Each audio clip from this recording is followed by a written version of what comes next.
అందరికీ నమస్కారం. ఈ మధ్య కాలంలో ఆన్‌లైన్ బెగ్గింగ్ అనేది చాలా దారుణంగా మారిందనే చెప్పాలి. అయితే ఇప్పుడు యూట్యూబ్‌లో తనకంటూ ఒక గుర్తింపు తెచ్చుకున్న ఒక యూట్యూబర్ అదే విధంగా ఒక ప్లాన్ వేయటం జరిగింది. అలానే ఆ పోస్ట్‌ని డిలీట్ కూడా చేయటం జరిగింది. సో, దీని వెనక ఏమేమి జరిగాయి ఒకసారి డీటెయిల్‌గా తెలుసుకుందాం. ప్రస్తుతం మనతోటి జర్నలిస్ట్ శ్రవణ్ కుమార్ గారు ఉన్నారు. వెల్కమ్ చెప్దాం. Hello sir. హలో. సార్ ఈ మధ్య కాలంలో నిజంగా ఇదొక ప్యాషన్ అయిపోయింది కదా! సో, అసలుకి ఎవరు ఆ పర్సన్? అది కూడా 1,000,000 సబ్‌స్క్రైబర్స్ అంటున్నారు. ఎవరు సార్? యాహ్! ఈ మధ్య కాలంలో ఆన్‌లైన్ బెగ్గింగ్ అవును. ఎక్కువైందా అనిపిస్తుంది. ఎందుకంటే మనకో సామెత ఉంది. అడుక్కుంటే కూడా కోటీశ్వరులు అవ్వొచ్చా? అంటే నిజమే అనిపిస్తుంది. ఇప్పుడు అడుక్కుంటే కూడా కోటీశ్వరులు అవ్వచ్చు. యెస్. ఎందుకంటే మనం గతంలో విన్నాం ఈ మధ్య కాలంలో కుంభమేళ 50 లక్షల మంది వచ్చారు. యెస్. రీల్స్ అది పాపం రీల్‌గా సరదాగా చేసిన రీల్ సారాంశం ఏంటంటే 50 కోట్ల మంది వచ్చారు కదా! దాంట్లో 10% ఒక్క రూపాయి దానం చేసినా నేను కోటీశ్వరుని అవుతాను. ఏముంది దానం చేస్తే ఒక రూపాయి ఇస్తున్నా అనుకుంటాడు. దాంట్లో 1,00,00,000 మంది చేసిన కోటీశ్వర్లే కదా, 10 లక్షల మంది చేసిన 10 లక్షలు వచ్చాయి కదా అనేది ఆ రీల్ సారాంశం.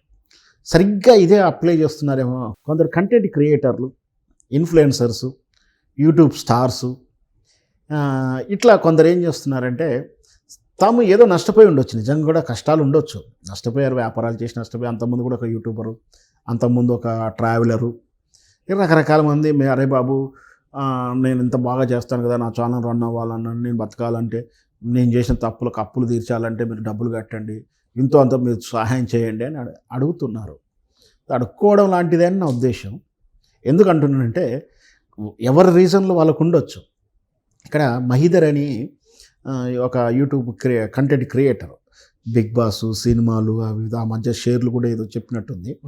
దాని ద్వారా బాగా వ్యూస్ ఉన్నాయి, బాగా సంపాదిస్తున్నాడని చెప్పొచ్చు. ఎందుకంటే ఆ ఛానల్ సబ్స్క్రైబ్ సిస్టమ్ చూస్తే 11 లక్షల మంది అంటే 1 మిలియన్ దాటింది. ఆ వ్యూస్ ఆ లెక్కేస్తే మంచి అంటే ప్రొడెన్షియల్గా అయితే బాగానే ఉంది, బాగా సంపాదిస్తున్నాడు. ఇంకొకటి అంటే ఆర్గనైజ్డ్ ఛానల్ వ్యవస్థ కాదు. అంటే ఒక 20-30 మంది ఎంప్లాయీస్, ఒక అడ్మినిస్ట్రేటర్, హెచ్ఆర్ ఇట్లాంటి ఉండేటువంటి కాదు. వాళ్ళందరూ కూడా ఏంటంటే ఫ్రీలాన్స్ కంటెంటర్ అంటాం, లేదా ఫ్రీలాన్స్ ఇండిపెండెంట్ క్రియేటర్ అంటాం.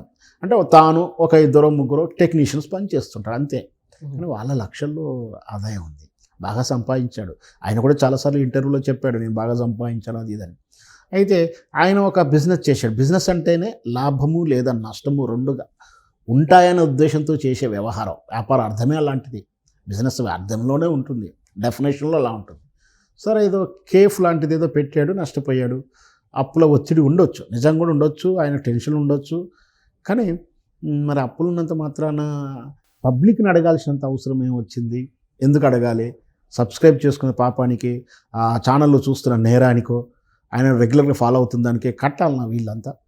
ఈ వీళ్ళు ఏదైతే ఈ డిజిటల్ ప్లాట్ఫామ్లో కంటెంట్ క్రియేటర్గా ఉంటున్న వాళ్ళు ఈ ఆన్లైన్లో సబ్స్క్రైబర్లను అడుక్కోవడం అనేది, మా ఛానల్కు సబ్స్క్రైబ్ చేసుకోండి, నెలకు ఇంత చందా అనేది అఫీషియల్గా గవర్నమెంట్ యాక్సెప్ట్ చేస్తుంది, యూట్యూబర్ యాక్సెప్ట్ చేస్తున్నాడు. వాడు జిఎస్టీ వేసుకొని అఫీషియల్ సర్టిఫికేట్ ఇస్తాడు. అంటే నువ్వు ఎవరైనా సబ్స్క్రైబర్లు 100 రూపాయలు సబ్స్క్రైబ్ చేస్తే జిఎస్టీలు, ట్యాక్సీలు, యూట్యూబ్ వాటా తీసేసుకొని మనకు 40-50 రూపాయలు ఇస్తారు. అది అప్పిస్తుంది. దానికి ఎవరు అభ్యంతరం చెప్పరు, ఎందుకంటే చట్టం కూడా అనుమతించింది కాబట్టి. సో ఎందుకు ఛానల్ సపోర్ట్ అంటున్నారు? లేకపోతే డిమాండ్ ఉన్నదాన్ని మనం డబ్బులు పెట్టి కొనుక్కుంటాం, డిమాండ్ లేదా ఫ్రీగా రావాలని చూస్తాం. కానీ వీళ్ళు మాత్రం ఇట్లా అడగడం వల్ల మరి 10 లక్షల మంది ఇస్తే ₹1,00,00,000 అవుతాయా? అవుతాయేమో అని చాలామంది విమర్శించారు. ఈజీగా అవుతాయి అంటారు అందరూ. ఈజీగా అవుతాయి, ఏముంది, ఈజీగా అవుతుంది.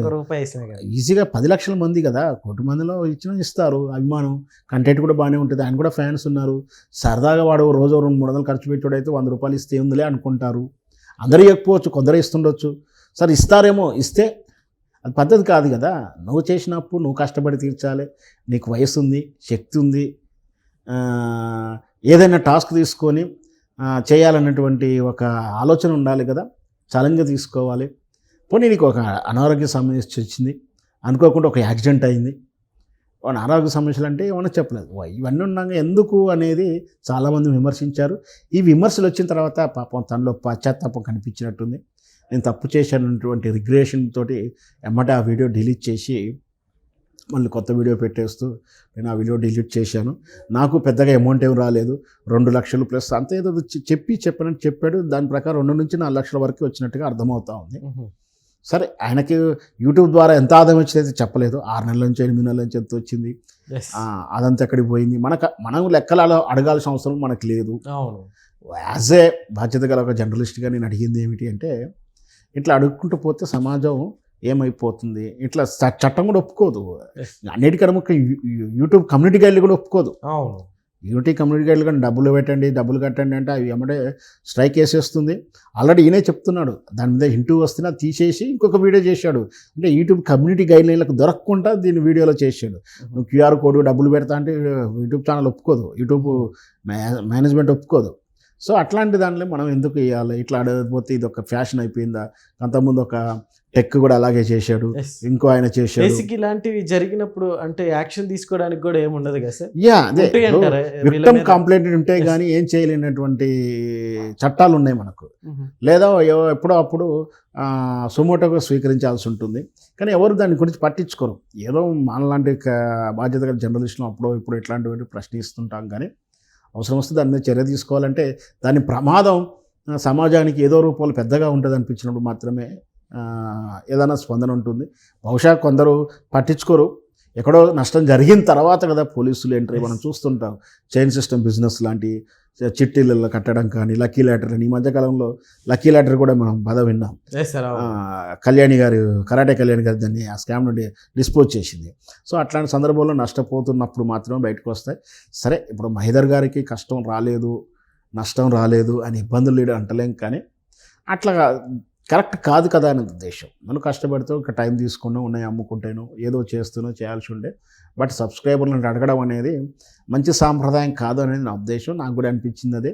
మిగతా వాళ్ళు కూడా చాలామంది కూడా దాన్ని అపోజ్ చేశారు, వాళ్ళు కూడా అదే అన్నారు. సో మొత్తం మీద అయితే తన రిక్రియేషన్ నుంచి డిలీట్ అయితే చేసాడు ఆ వీడియోని. బహుశా ఇక మళ్ళీ ఆయన ఇలాంటి పంత అంతే. ఇంకొకటి ఏంటంటే, గతంలో ఇతను కూడా ఆల్రెడీ ఇట్లా డబ్బులు ఏదో తీసుకున్నాడని కూడా విమర్శలు వస్తూ ఉన్నాయి. సరే, అది నాకు పూర్తి సమాచారం లేదని దాని గురించి ఏమనలేను. మొత్తం మీద అయితే మహేదర్ గారు తన వీడియోని డిలీట్ చేశారు.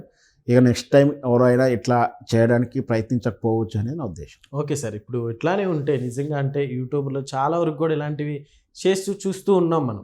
ఇలాంటి వాటి మీద ఏమన్నా సెక్షన్ అనేవి పెడితే ఎలా ఉంటుందంట? ఖచ్చితంగా అండి. ఇప్పుడు మనకు మొదట్లో లేవు ఇవన్నీ కూడా, తర్వాతనే స్టడీ అయినప్పుడు అవసరాలు వచ్చినప్పుడే సైబర్ యాక్ట్ వచ్చేసింది. మనకు గతంలో లేదు, ఫస్ట్ మనకు సైబర్ యాక్ట్ వచ్చింది. దాంట్లో ఇట్లాంటి బెట్టింగ్ యాప్ల గురించి నిన్నటిదాకా అవేర్నెస్ జరిగింది. ఇట్లాంటివి కూడా ఏమన్నా దృష్టిలోకి వచ్చినప్పుడు 1-2 సంఘటనలు జరిగినప్పుడు ప్రభుత్వాలు కానీ ఉన్నతాధికారులు కూడా దృష్టికి వెళ్తుంది. దాని నుంచి కూడా ఏదన్నా స్పెషల్ ఇట్లా పబ్లిక్ డబ్బులు అడగకూడదు అనో, క్యూఆర్ కోడ్ పెట్టకూడదనో ఇట్లాంటి ఏమైనా చట్టాలు రావచ్చేమో వేచి చూద్దాం. Okay sir, thank you.